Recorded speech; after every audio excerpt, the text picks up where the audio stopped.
does that work? How do hearts connect? You know, I mean, I've read about quantum entanglement. I'm familiar with that, but I don't really understand how, because I feel members of my family and people that I love from far away sometimes. You know, if my son, for example, is going through something, I feel it at that moment. So those are the two questions. How does the heart process love, and how is it connected to love? And how do hearts connect from a distance? Excellent. All right. Thank you so much. Great questions. Anybody else have any questions? Not right now. And we will answer those questions, of course. Hi, Geraldine. I had Hi. a quick question. I was just wondering, whenever we do the DNA reprogramming, if we have children, like I have 2 children, ages 10 and 7, does this affect their DNA in real time as well? Yeah, so it's not like their actual DNA is changing, like, because when we talk about DNA, we're talking about an architectural system of information that essentially is encoded to create everything that is the body, the system, the processing, protein writing processes of the body. What we're talking about is actually the effect within the morphogenetic field, okay? So actually, when we're talking about healing, because here it is, there's many layers to the information. The DNA is what writes the protein of the physical body. But actually, what brings the physical body into the form is the morphogenetic field. And that kind of functions like an instruction manual of data that essentially brings into manifestation what we are. How healing works in family lineages is through the morphogenetic field. When you are in charge of because the only thing that we can control is our physical body, what is here right now. When we begin to change the programs that we're running, we are literally changing neural pathways. We are changing the way that we are shooting these electromagnetic systems in our body that are deeply connected to our nervous system and the emotional body. And when we do that, when we transmute a lower emotion into a higher emotion, what we experience is an alchemization that changes your frequency overall. And that shift in your overall frequency has a tremendous effect in the morphogenetic field, because now you are shifting resonance from what you were into something different. So it's almost as if your entire world shifts when you heal, meaning that you come into contact with people that are in resonance with this new emotional state, this new vibrational frequency. Okay, so that's to give you an overview. Let's take it a little bit deeper. The next level is talking about family lineages. Because we are deeply interconnected through the DNA, essentially how we interconnect to healing is that when we change the vibrational frequency, because our resonance directly affects the external world, those that are deeply connected to us, and this kind of goes into Adam's question about how we feel, how we love and we feel one another. Well, it's almost like spheres of influence that we interact in. And this is exactly what I want to talk to you today about, which is so perfect, that how we affect these spheres of influence. The first sphere is your physical body, you, yourself, everything in your organism. The second sphere is everything within your DNA expression. So your ancestral lineage, your family lines, your children, your mother, father, everyone that you're genetically connected to. And then the next ring is your partners, okay? So the external genetic lineages that come in to form your family. So the way that it works is that we directly affect a mother and child connection is one of the most powerful, just the way father and child connection, because they have your DNA and you have their DNA. Especially the link between the mother, there is a biochemical aspect that connects and unites you. So when you go through the transmutation process of moving a low frequency emotion into a high, it immediately begins to create a shift in the field of the child, because it's through quantum non-locality, through our genetic data. Okay, so what happens is that and this happens, I have millions of examples of this, that when we're doing healings, let's say a mother is kind of disconnected from their child and they're trying to repair issues between them. We do a DNA reprogramming, we break karmic contracts. Now, this goes a little deeper and it goes into Adam's question as well. How are we interconnected in these emotional programs that we share? Okay, we basically, when we incarnate into the physical line, into this ancestral lineage, we are coming into the family by resonance.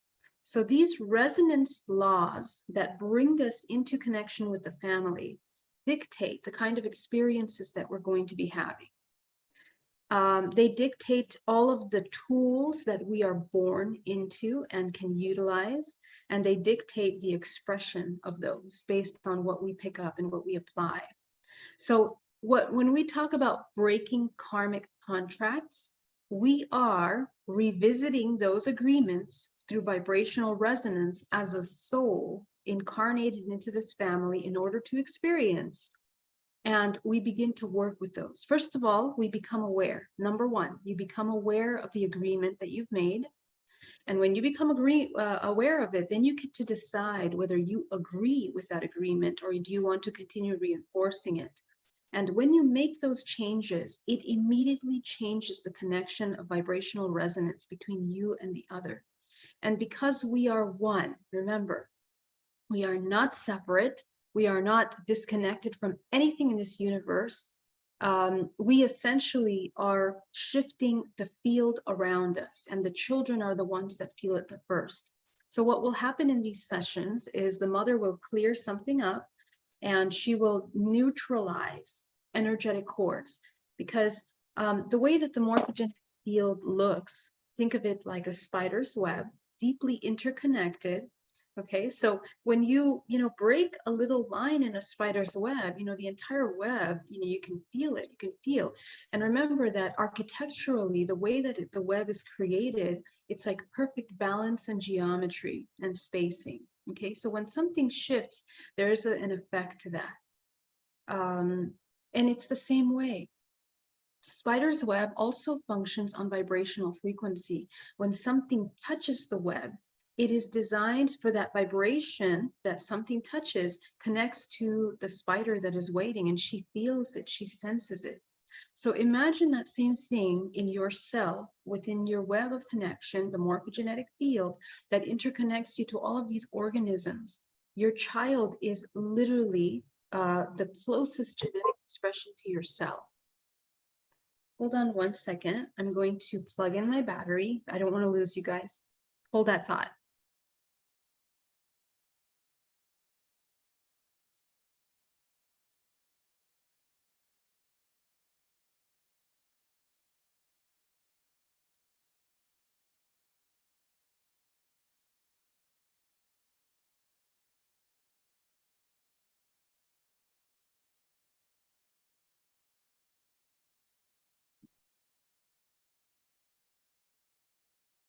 Okay, excellent. All right, so essentially what happens is that when you break these karmic contracts, when you make shifts in the field at this level, the child feels it in such a way that the cord that is created just functions like a neural pathway. Remember, as above and so below, okay? So the same way that we create neural pathways and we reinforce them, we have these energy connections that connect us to our most beloved people, as the question earlier was, how do we feel? How do we feel this love interconnected with one another? Well, we're interconnected in these runways of energy. And when we make changes, imagine it as a neural pathway that becomes reinforced. This energetic connection is encoded with information. It's encoded with information of resonance, vibrational frequency, and it's reinforced by how we have our relationship. If we continue to reinforce certain patterns in that relationship, we can strengthen the bond or we can break it, okay? And when you shift the resonant root So for example, if the connection between yourself and the child is there's a mistrust between the mother and the child, and you heal the part of you that creates that feeling of mistrust in yourself, you will completely change energetically, and the child will feel that. So what happens is that the child will call the mother, and this usually happens after these sessions, that, you know, the child will just have a memory. And what I have researched through studying these cases is that the child will have a flash memory of the same trigger point that the mother was working on. Okay, so those of you that are familiar with DNA reprogramming, we go into the root memory and we deprogram from there. Okay, so when these memories come up, they are encoded with layers of memories, and they're deeply connected to the emotions that are stagnant within them. Okay, so the amazing thing about this healing work is that through the morphogenetic field, we are deeply interconnected through those memories. And so this stuff rises up and for the opportunity of healing. Okay. I hope that answers both those questions, but I will continue answering Adam's question in just a moment. But first, I want to say hello to everybody that is on the live. We are live now. And I just want to give a very, very warm thank you and appreciation, and really truly honor every single one of you that are here today. You guys are really a very unique group of souls that, you know, that I am so humbled to be able to connect with, because you are seekers. You really try to find the root in order to access your highest expression. And I think there's nothing more beautiful than that at this current time. You are the particles and the cells of this organism that wake up consciousness into the opportunity of co-creation. And that is just, it's just so incredible. So thank you again for being here with me. I want to say hello to everybody in the YouTube. Daria, Dung, Amy, Cedric, so good to see you. So wonderful to see you, Cedric. Louis, Venusian, Pono, Greg, Tanja, Griming, so great to see you guys.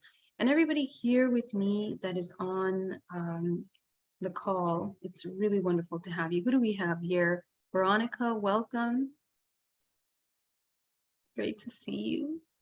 Angela, Victoria, Kimberly.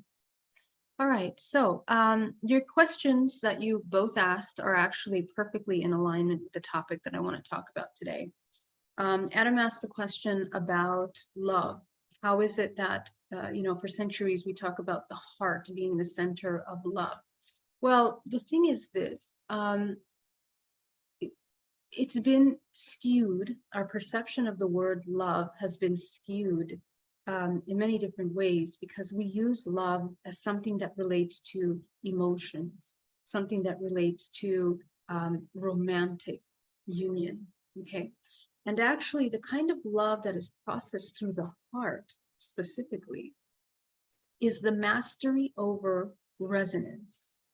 This is very important, okay? So the resonance, the vibrational frequency that we sustain is an encoded vibrational signature of everything that you are, everything that you have worked to become, everything that you've healed, everything that you've not healed, creates a vibrational signature. And that vibrational signature is what brings and creates your resonance to the things that you attract, the things that you experience. So in this case, it's very important to understand the power of this vibrational frequency. When we have a lot of shadow work that we haven't integrated, that we haven't done, what ends up happening is that we are processing these emotional states, and they affect all of these spheres of ourselves. First, the most important is the thought form. The thought immediately affects the physical vessel because it creates either contraction or expansion to your field, okay? So remember that. when your field is contracted, your vibrational resonance is from whatever it is, whatever your resonance is, it makes it smaller. But what ends up happening with that, because remember, it becomes a centrifugal vortex, your life force becomes depleted. When it expands and you hold space, you become a centripetal force in which you are attracting, you are bringing, you are creating. So the creation is the product of the centripetal force. In the emotional realm, emotions like love have different vibrational ranges, okay? And let me actually pull something up to show you. Because when we shift the vibrational resonance signature, which is encoded with all kinds of information, you have the ability to affect the collective. Let me explain.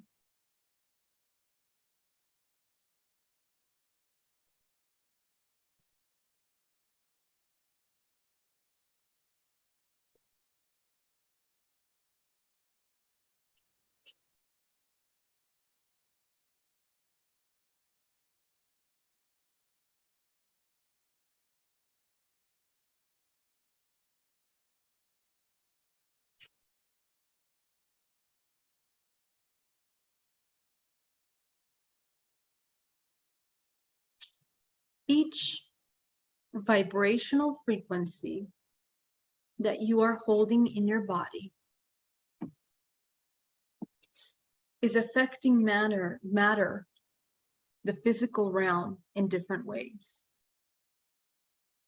If your vibrational signature at every moment of your day is something that is in a state of survival,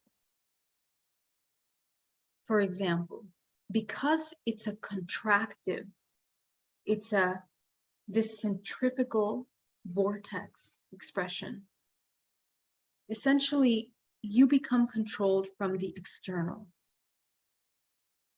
Your energy is depleted and your attention is completely connected to everything that is occurring outside of you. This no longer, your physical vessel no longer becomes a force of attraction. Okay, so this vibrational frequency in the field, remember the way that we look is like this. Let's go back to the morphogenetic field. Imagine it's like a web. Here you are at the center point of this web. And all of the fractal aspects of yourself, all of these little colored dots that you see, are memories of your life that have created the belief systems of what you are today. Every single one of these belief systems that contribute to what you are essentially what create that resonance. So if you were to go through a DNA reprogramming to heal any one of these little dots, you shift the overall vibrational frequency signature. This is mentally, emotionally, and physically. What happens with the thought, the power of one thought, is that this thought first, because thoughts are so incredibly powerful. Remember that thoughts are not just, just random imaginary bubbles of nothing. Okay, we need to understand what a thought is. A thought is deeply programmed by the subconscious mind. The reason why we have a thought, any thought, is because it's first fed by the programs running in the subconscious mind, and they are supported by the external experience that triggers something. The power of the thought is a neurochemical bioelectrical process. That's how powerful one thought is. Now, I want you to observe how many random thoughts do you have throughout your day? How many thoughts do you have that are constructive? How many thoughts do you have that are destructive? destructive. Every single one of those that you are either reinforcing or shifting plays a role in how you hold your resonance. And there is a time lapse. If we continue to reinforce this thought over 24 hours, 1 week, 1 month, 1 year, it begins to go through a process of crystallization. What is the crystallization process? The crystallization process is shifting from the bioelectrical into the biochemical in the body, which means that we are reinforcing certain chemical processes in the body that are either productive for the healing of the body or destructive. They take the body out of balance. Okay, so for example, stress hormones are induced. The program, I am unworthy, deep, deep feelings of unworthiness, right, coming up. And so we keep reinforcing that. Liver, spleen, pancreas, you don't even realize the effect of this one little thought on your organism, the muscles that are contracting, okay?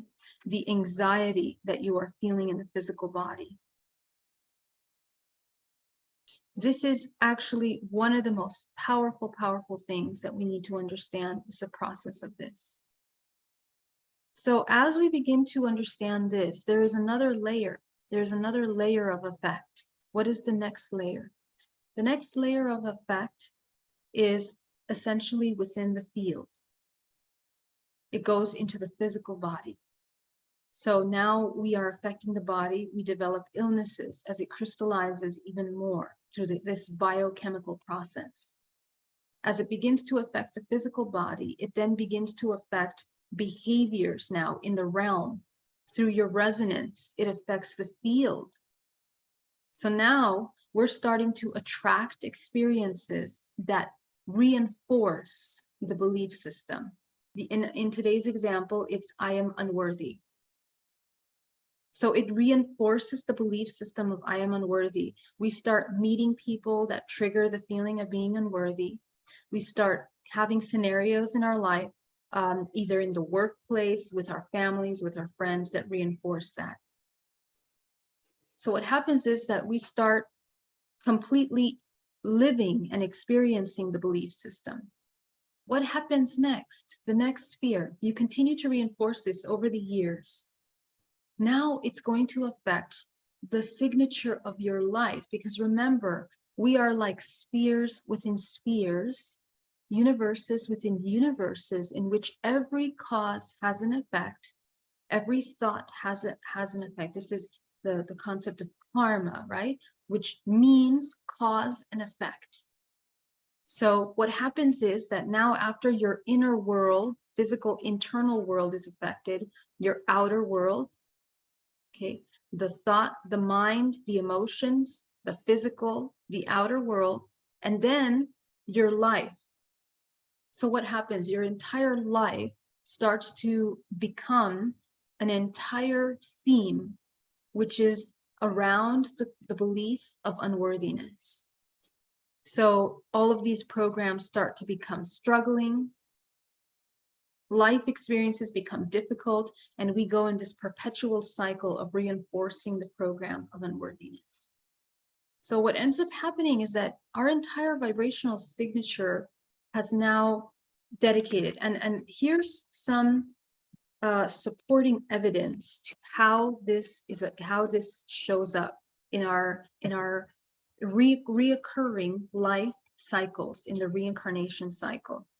When I work with clients, okay, in past life regressions, we begin to visit lives, right? And I have also done this through my work, through visiting all of my past lives, what I learned and what I learned from those that are working with me. We begin to see that even though they're in another era, they can be blue, they can be purple beings, they can be human beings, they can be the maid, they can be the king of some realm. That the way that this belief system plays out is in that entire life.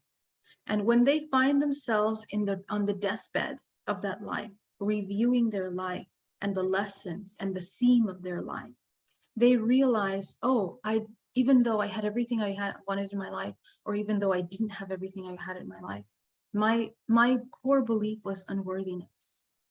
Okay, so they go through the death canal into the vortex of the infinite, and they begin to realize that that concept of unworthiness was a very limiting belief system, that they didn't require constantly seeking validation from the external, that they had it within them all along. So this becomes life themes, and the vibrational resonance of yourself at the time of death dictates what you experience next.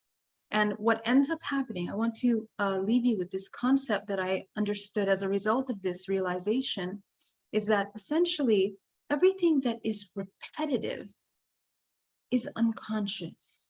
It literally becomes unconscious, because organic co-creation is completely present with everything that is in the current moment. It is aware of all of the horrible things of that moment and all of the beautiful things of that moment.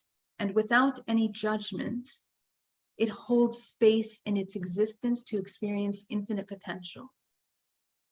There's nothing that will repeat when you are in that state. Everything becomes new.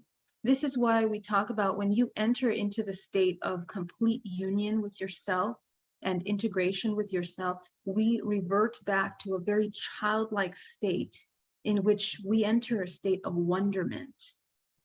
Everything is new. We are curious. We are interested in experiencing something new. And in some ways, we revert to a very profound innocence.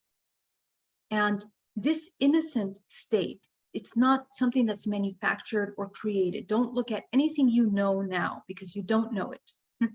It's a completely different thing. Don't look at how children are, because when you are an adult that enters into this state, it is such an incredible communion with the universe.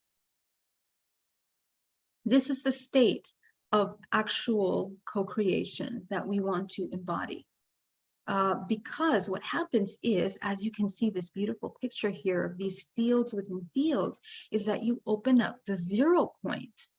And the 0 point is this little line that is created here within all dimensional layers that allow you to navigate all dimensional layers and exist as all dimensional layers infinitely.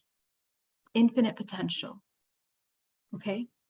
So the incredible thing about this, now, let's take it to the concept of love that was asked earlier. We talked about unworthiness. Unconditional love is essentially the product of that 0 point.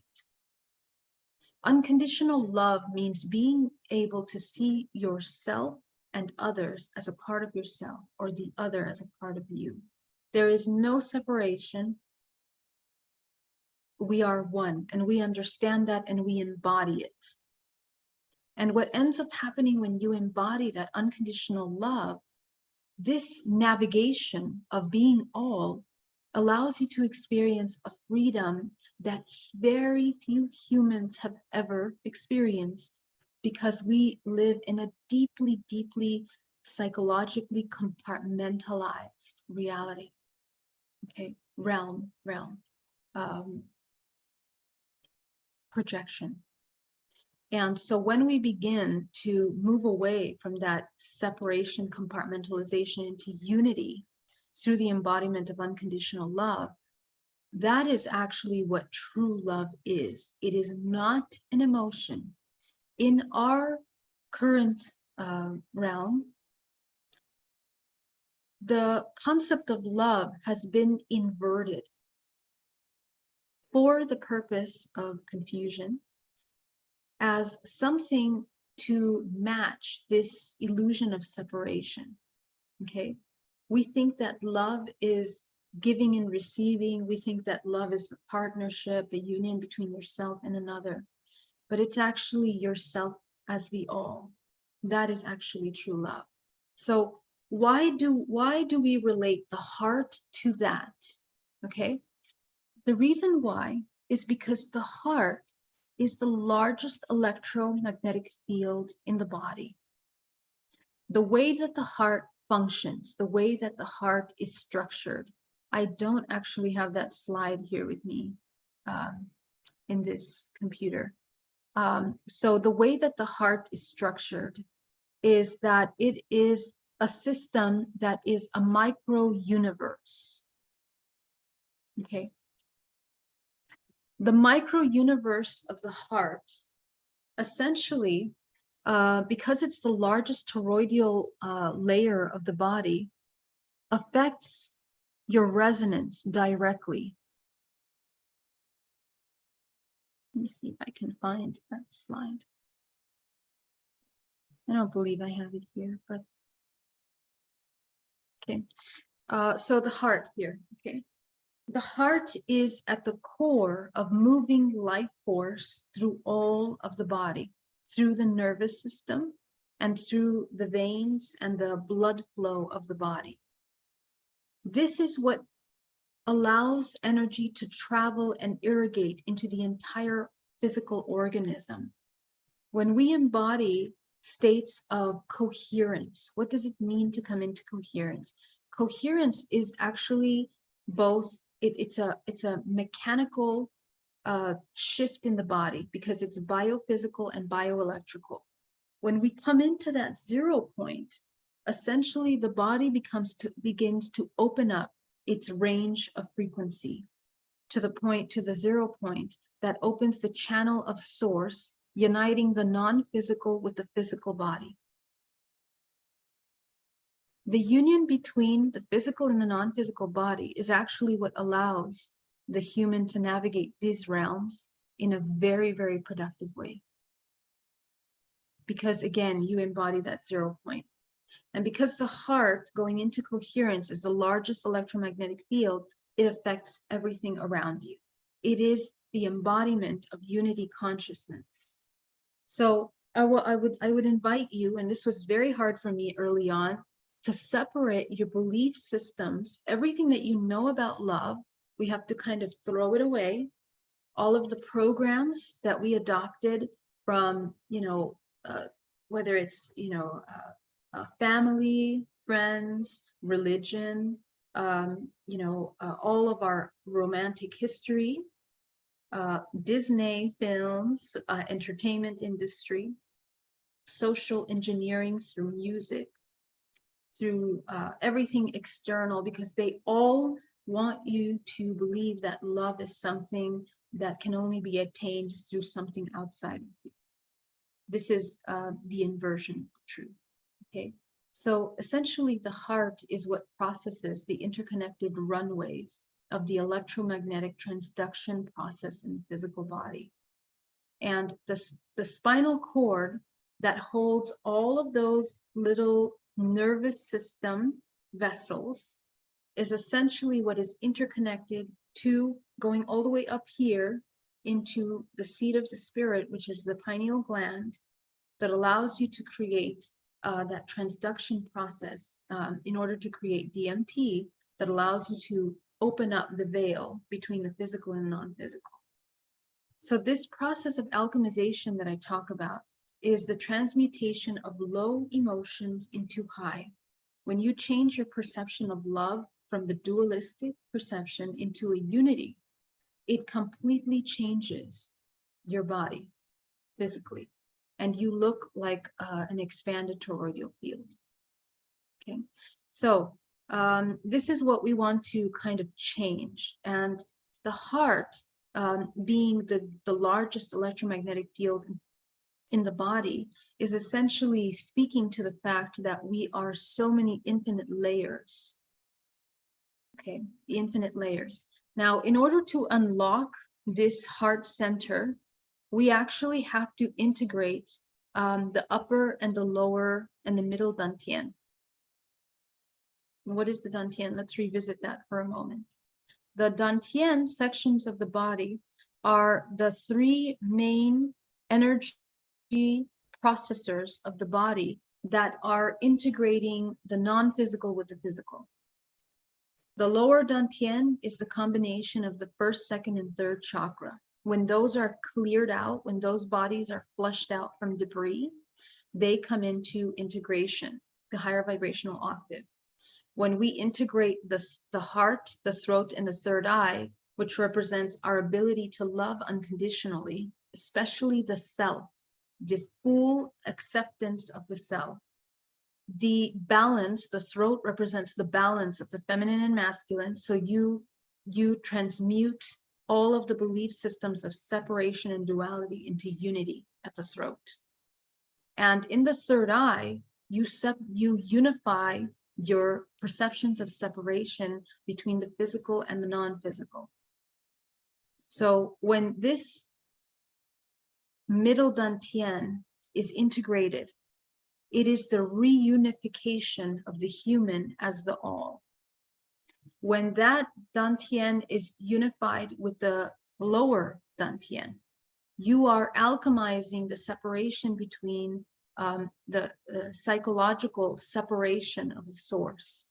Because the whole reason why this earth realm exists is in order to experience separation. In a plethora of lives, ways, ideas, emotions, physical structures, we experience separation. And the physical body, this incredible physical body, is the vessel that reunites these realms multidimensionally. That's what you are here to, that's what you have the opportunity to experience. You don't have to. You can come and experience separation as many times as you like without any problem. But just know that when you get to know how the physical body functions, you also have the ability of traveling into higher states. What do we mean by higher? We're not saying they're better. We are saying these are higher octaves of vibrational frequency in which the laws of the universes in those realms begin to shift. And what is beyond this realm is a more of a unity fractal. So remember, the way that this universe is structured is by the Fibonacci sequence. Right now we are experiencing this 13-dimensional layer, and we have now opened, this is before it used to be we are getting there. Now we are there now, 24-dimensional layers in which we are all navigating at this time. That was the ascension process that we went through over the past 3 years. And we are continuing to reinforce that ascension process going into the next 10 years, which will take us into this much higher octave collectively, okay? So when we embody this higher octave, the geometry of the body shifts. This integration of the lower, middle, and upper dantian is what essentially shifts the shape of the body from this vortex, centrifugal,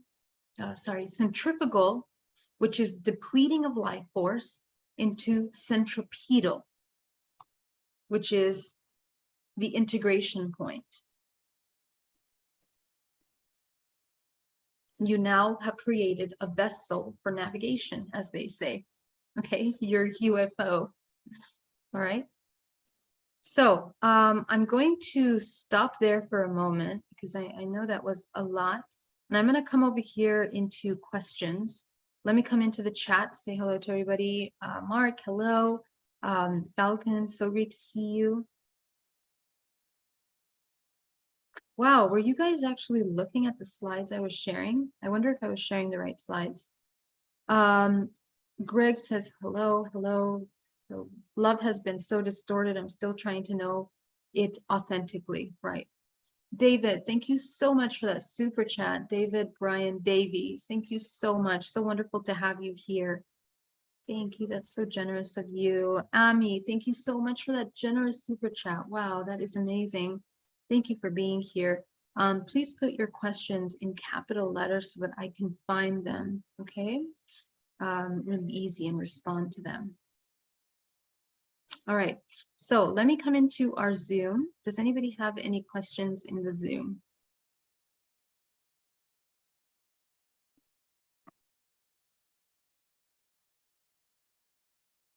Thank you so much, Liza. Love you. Thank you very much.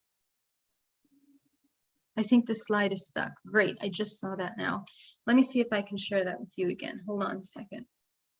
Okay, so as I was saying, to those of you that didn't get to see, because I think my computer didn't go to the right slide as I was changing it.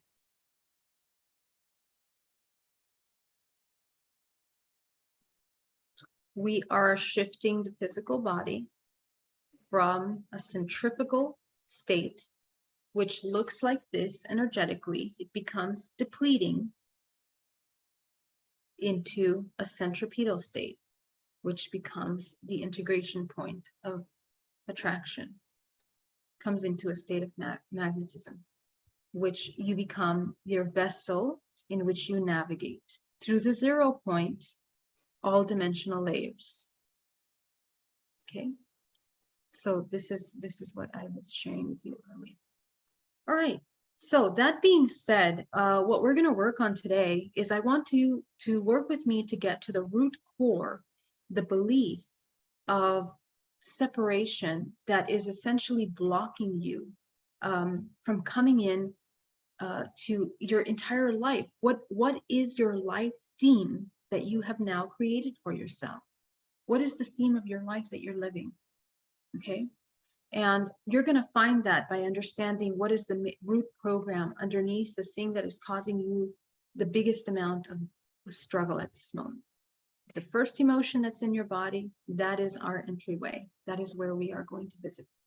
Okay, let me come here. DJ says, I get stuck in the pain body due to so many accidents in the past. Some days it is hard to get to 0 point. Okay, so essentially, and this is really going to be a little difficult, but the 0 point is beyond the physical body. Okay, what does that mean? The reason why we have pain in the body is because there are unresolved and unmet emotions that we haven't known how to come into homeostasis. We have to work in the process of bringing these emotions that have for a lifetime been reinforced into a state of homeostasis. We have to understand them deeply, okay? And when you do, the pain will go away. It will lessen, it will be manageable. Even if there is pain in the back end, for some of my clients that have really chronic diseases, this is part of your life theme that I was telling you about. People are born into really strong diseases because that's the lesson that they are. I don't like to use the word lesson actually, because it's not a lesson. It is an experience that you have chosen. That's what it is.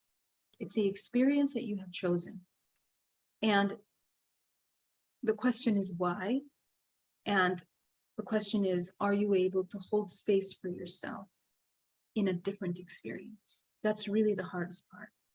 And it requires a lot of courage, and it requires bravery, because we have to go through the process of disconnecting from everything that we know completely into a 0 point of something completely different. Okay. Is there a roadmap to move through and clear the dantians, yoga, qigong? Yes.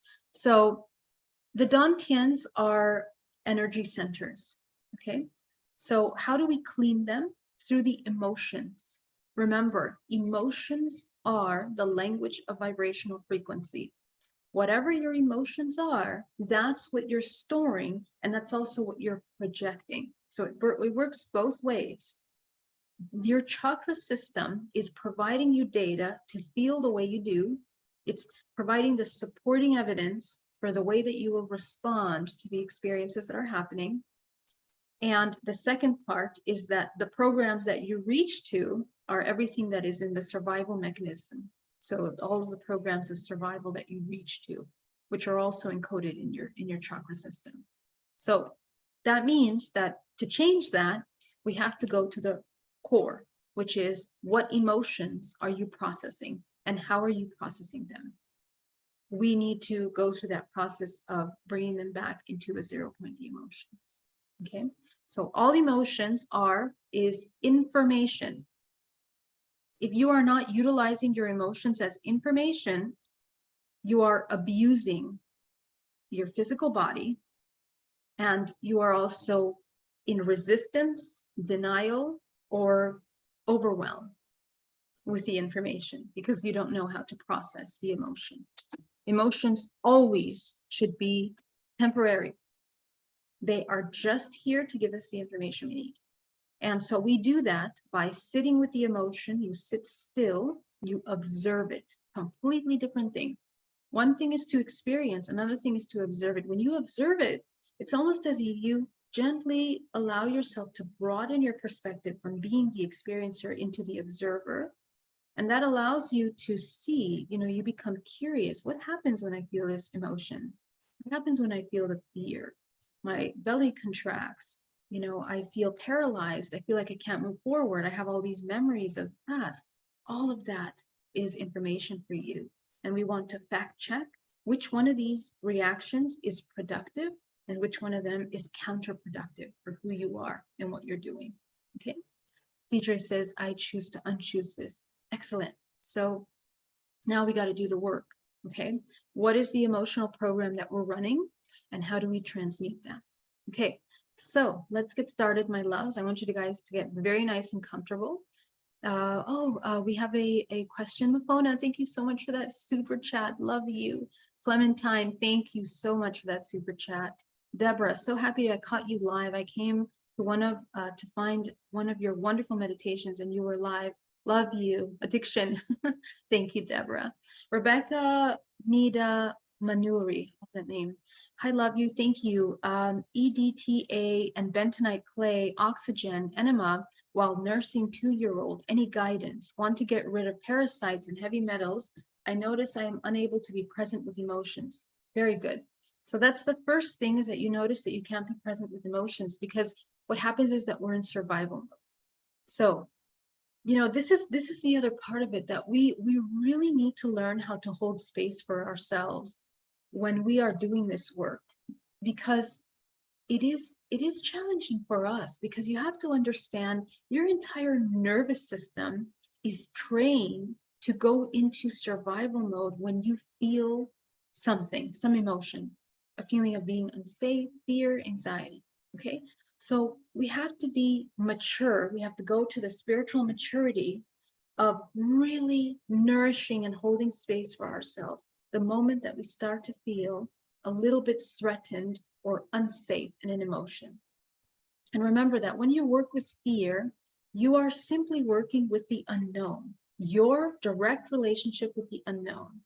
How to make this work easier is by directly training yourself to work with the unknown. Okay, work on that first. What is your relationship with the unknown, your relationship with fear? How can you feel safe in the unknown, which means infinite potential? That's what you are. You are infinite potential. In a way, we are afraid of ourselves. We're afraid of our power. We're afraid of our potential. And we've been trained that way because we keep being shown that that's really dangerous. Okay, so all we got to do is shift that perception. Okay, and yeah, so Rebecca, work on this process of coming completely into the present moment and accepting everything that is in the present moment without judging it. Number one, that's going to help begin to calm down the fight or flight reaction. Number two, once you force yourself to sustain that observer state over the next 48 hours to the week, I want you to do it every moment of your day. I want you to come into observing your emotions. Then it will be easy. Okay, but first we have to help the body deprogram from the state of survival into a state of homeostasis. Gently bring it back into homeostasis. Take some time. Okay, as you bring it into a more regulated observer state, now when you see the emotions, there will be a little slight gap. Before, there was no gap. Before, it was like reaction. Now there will be a gap. And in that gap, you're going to utilize this very important gap in order to choose whether you need to react physically to what is happening, to the trigger. This will allow you the moment to understand the emotion that's coming up. Okay? And that way you can choose. Okay? Next step, after you practice that a couple weeks.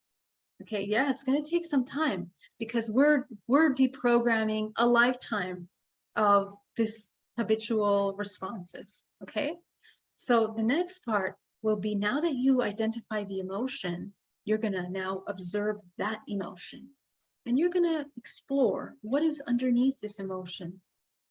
Okay, you're going to shift your perspective. First, you're going to fact check. Is it true that in this moment my life is in danger? Right? Someone speaks to me in a wrong way. Is it true that my life is in danger in this moment? Could be, but most likely not, right? So we have to completely look at all of those possibilities and be able to hold space for ourselves in whatever might be happening. And from there, you're going to build this completely different resistance of yourself, holding space for yourself, honoring yourself in your pure authenticity. Another thing that will happen when you're doing this is that you're going to question whether it's okay for you to feel the way that you feel. Many of us spend our life constantly contracting ourselves, changing our true expression in order, because we feel that we're going to inconvenience, we're going to hurt, we're not going to be loved, we're not going to be accepted, we're going to be judged for our true emotion that comes up. This is wrong. This is the inversion, and it's the quickest way to control humans is by inserting judgment, shame around their true expression. This is the best way to debilitate a human into a paralysis. So I want you to notice, how do you do this to yourself? The problem is that first we experience it externally, and we learn that it's shameful to have certain emotions and expressions. But secondly, we do it to ourselves, and we basically become our own abusers, that the moment we start to feel a certain emotion, a strong one coming up in anger, like, or something, we feel, oh my God, that's wrong. I shouldn't feel this anger. And we immediately contract ourselves. What happens is that your poor body doesn't know what's real anymore. So it just adapts and it suppresses what you really feel, when actually emotions are very important information for you. And the graduation is going from using emotional data to survive, rather using emotional data to thrive. Completely different thing. Again, your vortex, your centrifugal depleting, or centripetal creating. Okay, so we have to train that authenticity, emotional authenticity. That's the number one thing. When you observe an emotion, to be absolutely not judgmental, to accept the way that you feel. Allow your body to go through all of the uncomfortable processes of feeling that emotion. It's going to be ugly sometimes, but you have to do it, because if you don't do it, again, this becomes a life theme, and your entire life is a constant expression and suppression of reoccurring experiences that trigger that little pain body that you couldn't address. So this is super, super important. We want to hold space for your emotional authenticity. And I guess this is number one step, right? So yeah, so these are some things that I would really suggest. Okay, we have lots of questions now. Greg says, being the observer sounds like disassociation. What's the difference? Excellent question. So as I just explained, disassociation means this: you have an emotion, but and what happens is that we have filing cabinets. Imagine we have filing cabinets. These filing cabinets in our mind are all of the learned and witnessed experiences that we've had since the womb until now, that, especially the age of 7, actually, the truth is from the womb until the age of 7. That's actually the source of our filing cabinet. From there, we add addendums based on the experiences that we have afterward. Why? Because our perceptions are defined by the age of 7, the way that we perceive the world. And then there's going to be shifts and changes later, depending on how much work you do, how much work you don't do, okay? So what happens is that as we hold these root perceptions, we essentially grab from that filing cabinet everything that we've learned around, let's say, mean person, somebody's being mean to us, okay? If we cannot find how to transcend that in that moment, it becomes a trauma immediately. Anytime that you can't find how to respond to this trigger moment, it becomes a trauma. And the reason why we can't find the trigger moment in your filing cabinet is because you don't know yourself. You don't know your emotions. You don't know what emotions are, quote unquote, good or bad. We have false perceptions and judgments of our emotions, like I was saying, shame around certain emotions. So we're confused. We don't know. We don't know how to respond in this scenario. And that is trauma right there. Anytime you don't know how to respond, it is a trauma. So what happens is essentially that disassociation is the result of this not knowing in which we check out. Okay, because we don't know, we resist, we ignore, we suppress, we just completely disconnect. And what that looks like in the physical body is literally that our essence is leaving the body. That's how it looks like. Let me see if I can find that, because there's a really great picture that was created with a visual of that, just so you can see. Let's see if I can find it here. Now I can't find that exact one, but here's similar, okay? So when we leave the body, it looks something like this withdrawal. Okay, so look at this. Anytime we're in verbal denial, look at how the body changes. The entire body is changing when we're beside ourselves. Okay, so this is another part that is really important for us to understand, that every thought has a physical, bioelectrical side effect. Thoughts are not just random empty things. They are literally states of expression, organic states of expression. So the disassociation means to avoid seeing something, to disconnect completely. What I'm telling you, being the observer, is to be absolutely present for everything that is coming up. The event, the person that's yelling to, or being abusive, whatever it is, observe that, take it for everything that it is, good and bad, no judgment, just everything that it is. And the reason why I say that is because, and this is part of the disassociation, we have very, very profound subconscious beliefs of judgment. And those are what we received from the womb until the age of 7. So if somewhere in your subconscious mind, you believe anger is dangerous, okay, it completely creates an entire subconscious way of reacting to this kind of anger. And what happens is that your body goes into survival mode, flight or fight, where it can't even access data files in order to respond. Okay, so this is why meeting your emotions is absolutely essential. I want you to sit with every emotion ever heard of. And I want you to see what happens in your body when you feel that emotion.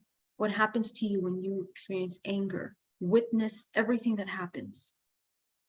Learn yourself. This is what it means. Know thyself means to learn yourself in a very, very deep way.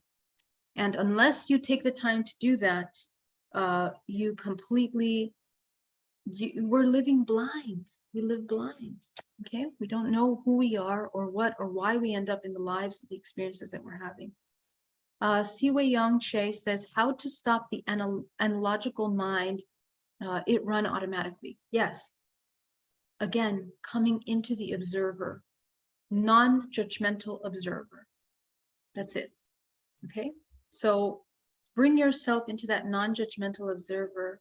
And all of these parameters that I'm giving you is based on not only personal experience, but working with hundreds of people every day, walking through these very difficult emotions in a DNA reprogramming. That's what we do. We witness the difficult emotions and we provide support for ourselves as we rebuild new neural pathways in DNA reprogramming. Okay, so what we want to do is we want to train ourselves, as I showed earlier, how to do that. Okay, Teresa, thank you so much for that super chat. So wonderful to have you here. So much love to you.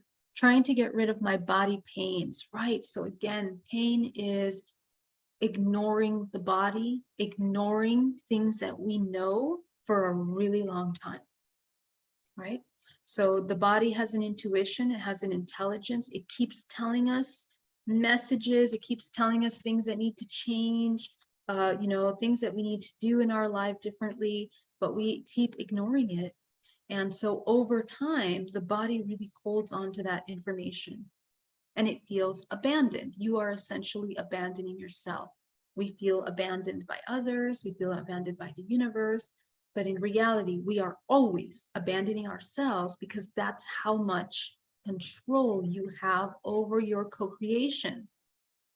So we need to take accountability, we need to take responsibility, and we need to be fully present for our lives. Most of us are not present for our lives.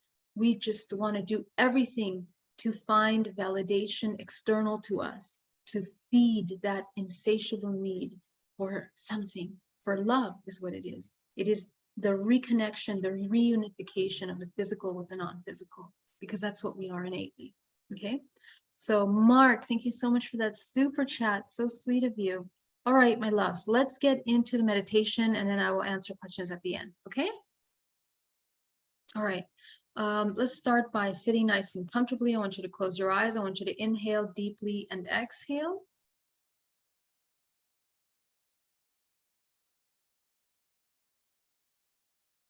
Go ahead and bring yourself fully into the physical body.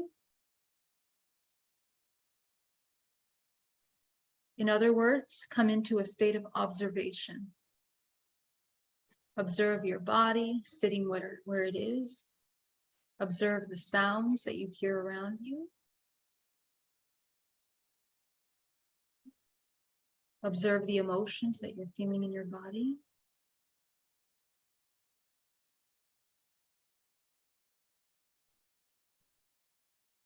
Observe any contracted muscles in the body and release them.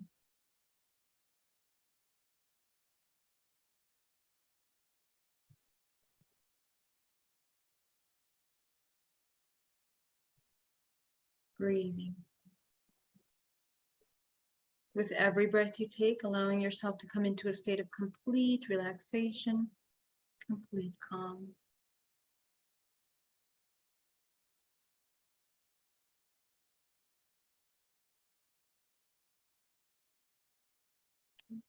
We're going to start by working on the root chakra at the base of the spine. Go ahead and visualize shrinking that chakra down to the size of a dime.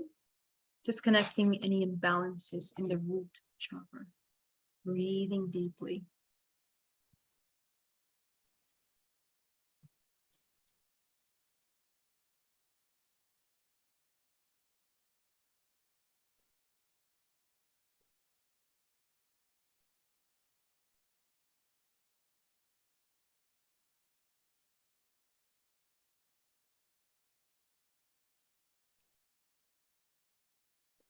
So to go into the sacral chakra, go ahead and shrink that sacral chakra down to the size of a dime, disconnecting any imbalances in your sacral chakra.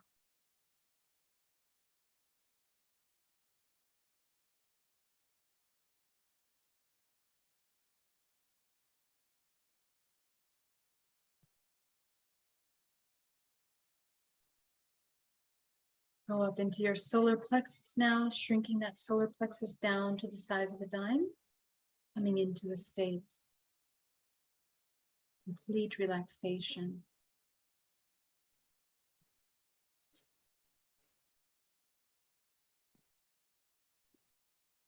You're going to go up into your heart now. I want you to expand that heart chakra as wide as possible, opening the center of unconditional love and coherence. Breathing.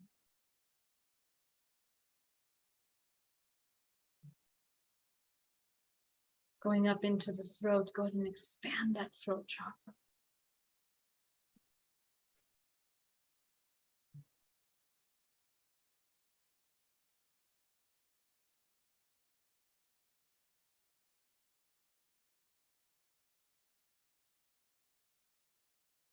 Go up into your third eye. Go ahead and expand that third eye as wide as possible, opening the center for intuition.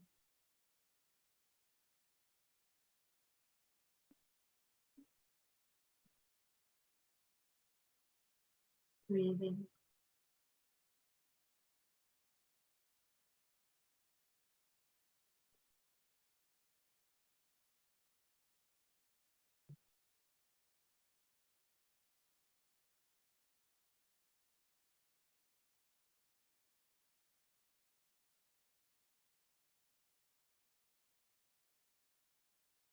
Go up into your seventh and your eighth. We're going to activate the seventh and the eighth with our creative color. This is your vibrational signature, which is what you're healing. What theme are you healing at this current time? Go ahead and enter it. Activate the seventh and the eighth. Fill it in. Breathing deeply into the area of your career, your family, relationships, consciousness, joy, nourishment, love, physical body, money, sexual energy, creative life force, abundance, and finally your purpose. What are you here to do? Fill it in.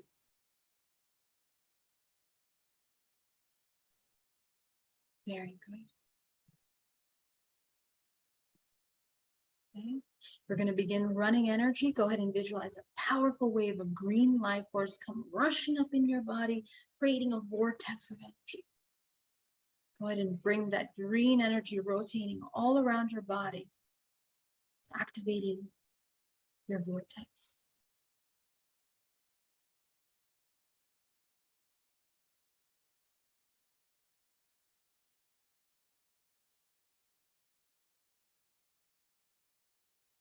From source, go ahead and bring down a powerful wave of golden light, comes down to the crown of your head, combining the green earth energy. Allow that green and gold to mix, clearing your space. Breathe.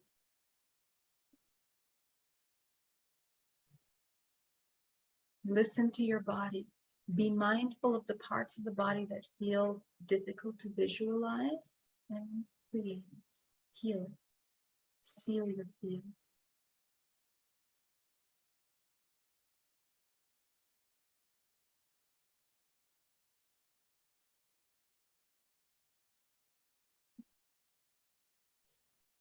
Go ahead and take 10% of that, send it back down to the center of the earth, eliminating everything that no longer serves you out of the body. Take this moment to let go of heaviness, heavy thoughts, heavy emotions, things that you can't let go, pain in the body. Let it go down to the center of the earth.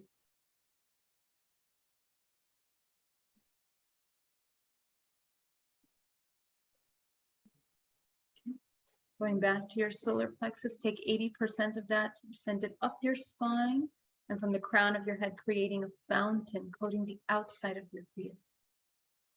Go ahead and visualize calling back your life force from people, places, and things back into your body.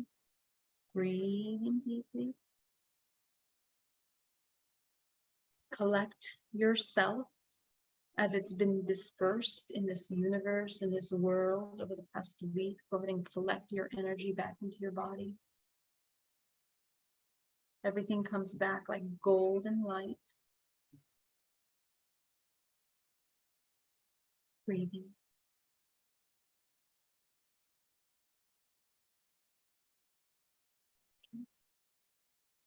Go ahead and visualize that final 10% of green and gold energy. Bring it into your body now, into the pores, into the flesh, the muscles, the bones, down to the cellular level of the body. Go ahead and allow yourself to absorb this healing energy into your body. Breathing.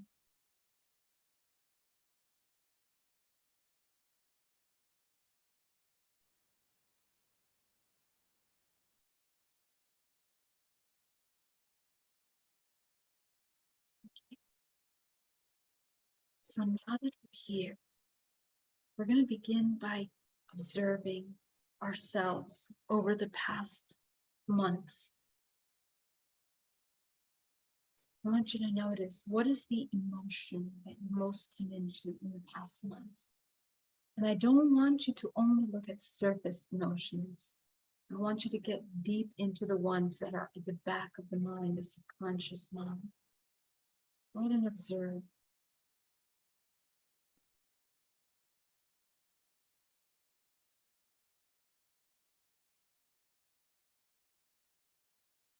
Breathing.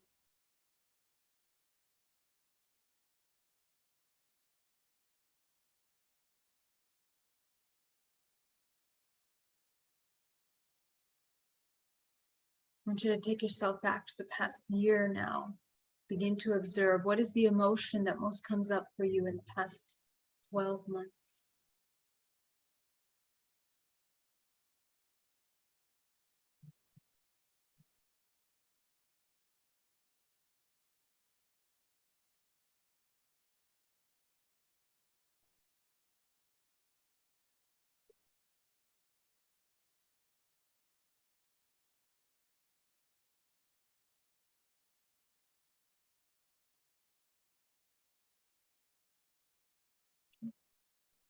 So as you begin to observe, you have this emotion pretty clear now in your body. Go ahead and be absolutely present with this emotion.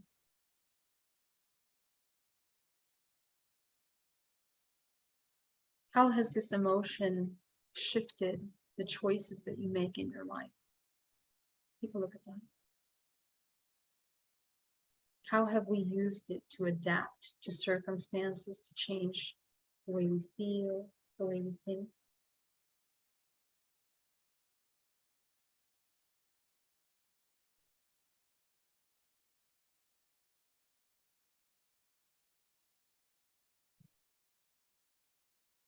The actions that we take.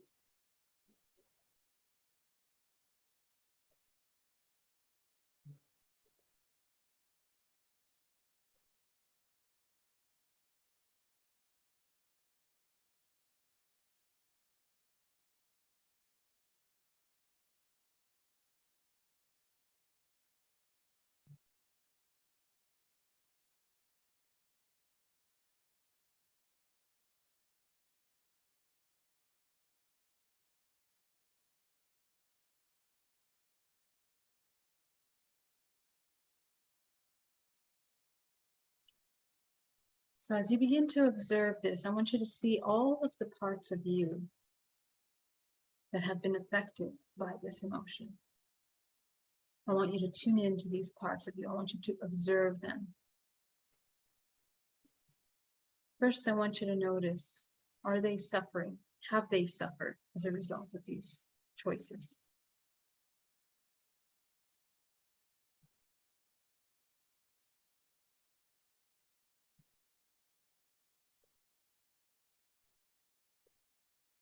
Without judgment, just observing.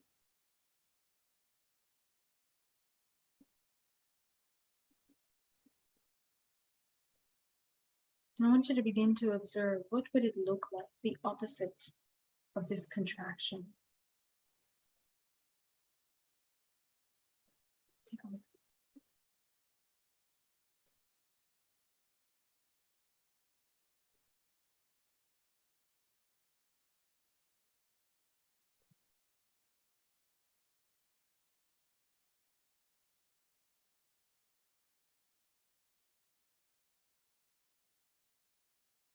And immediately as you find the answer, you begin to feel your body expanding. Some of you will breathe deeper. And it just goes to show how our poor bodies are in a state of survival and contraction. So as you begin to observe this, allow yourself to notice, what do you need from yourself in order to hold space for yourself in this way, daily? Why is it difficult for you to be able to hold space for yourself in this way?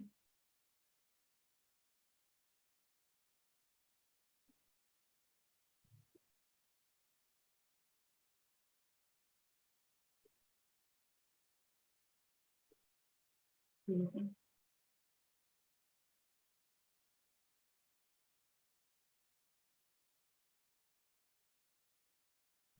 And some of you might start getting memories of parent figures, other people that have mirrored or perhaps shown us the example of this, demonstrated this behavior. Most likely this is where we adopted our behavior.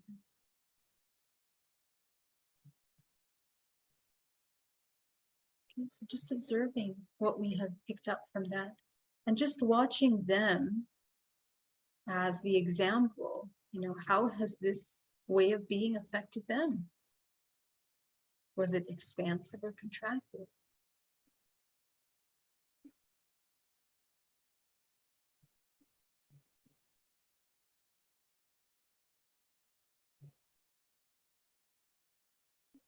What is it that you need in order to no longer be in this state of contraction? And I want you to try to notice when you continue looking outside of yourself rather than inside. Because remember, nothing is found external. Everything we need is inside. So what do you need from yourself, towards yourself, in order to no longer repeat this pattern?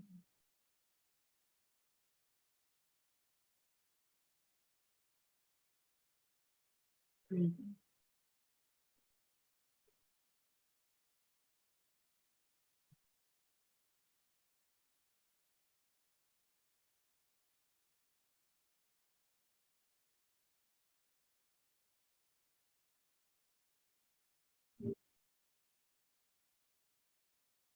I want you to see all the fractals of yourself in your life that have played out this contractive state. And I want you to allow them to have this new wisdom as well.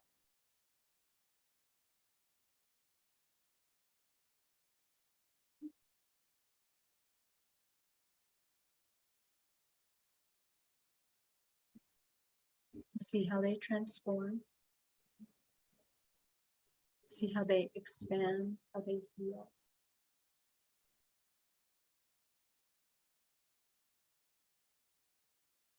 Breathing deeply.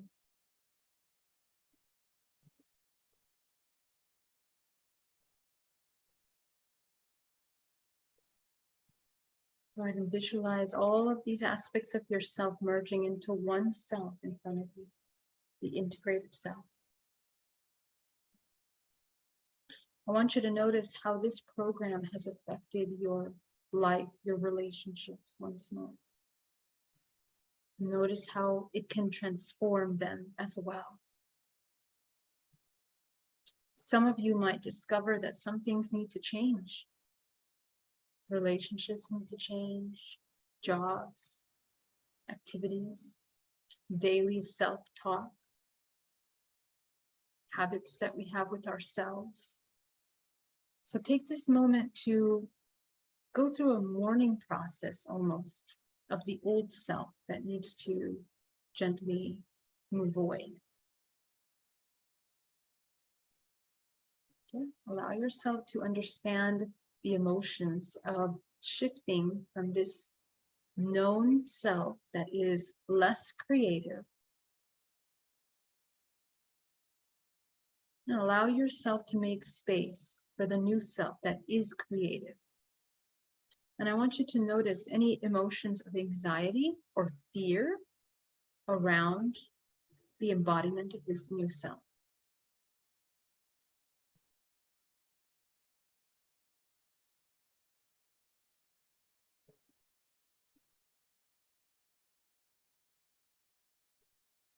And sit with them for a moment. Observe them. What do you need from yourself in order to not feel or fear this new empowered state?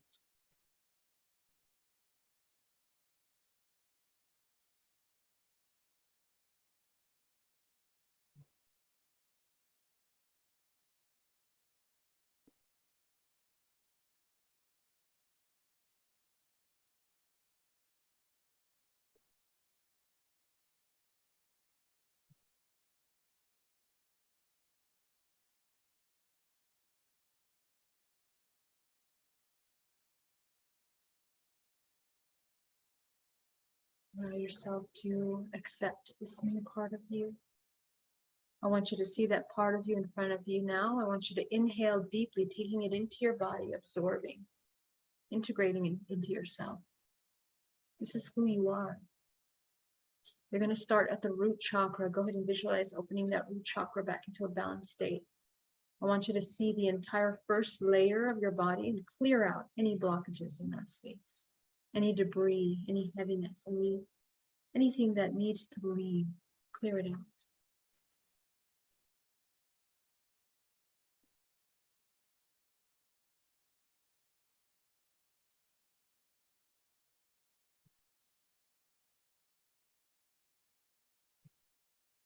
Go into the sacral. Go ahead and visualize opening that sacral back into a balanced state. Go ahead and clear the sacral layer of your body from any blockages, any debris.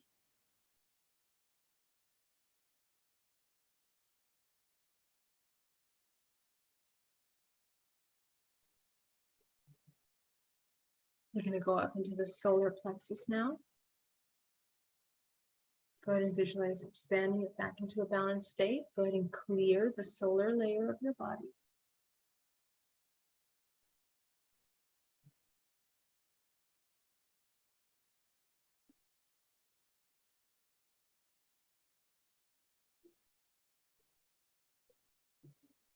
Very good. We're going to go up into your heart now.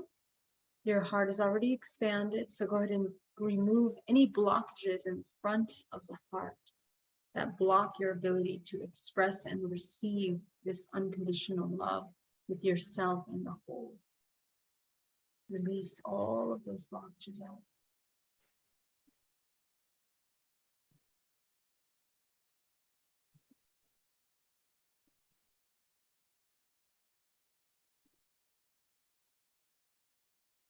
And go up into your throat now. Go ahead and release any programs, imbalanced perceptions between your feminine and your masculine expression.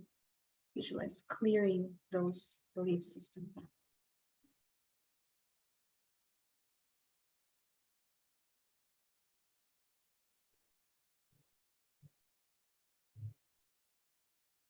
And you're going to go to your third eye. Go ahead and visualize clearing any blockages that hinder your ability to trust yourself or to use your intuition. Clear them out.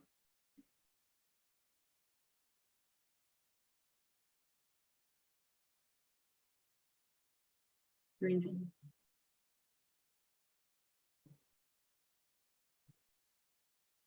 Go up into your third eye. I want you to take a look at here, the color that you have here, in the crown chakra. And the 7th and the 8th, what color do you have here?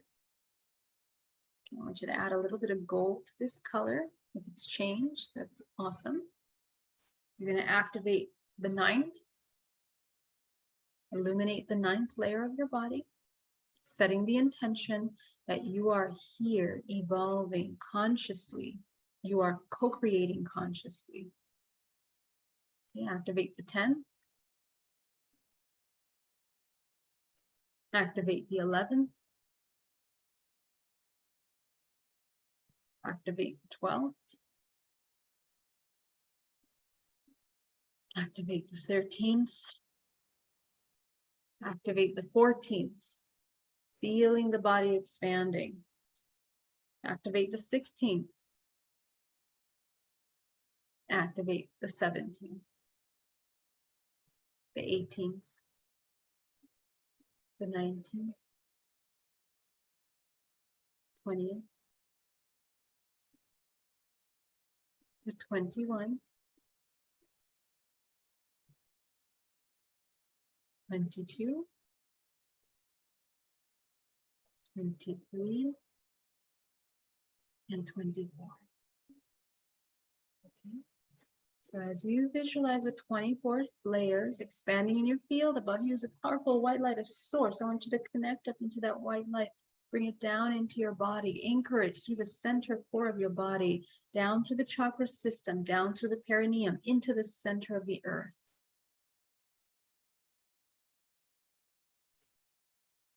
Breathing.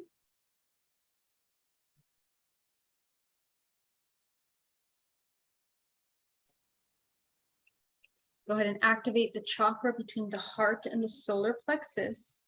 Expand that, uniting and integrating the physical and the non-physical.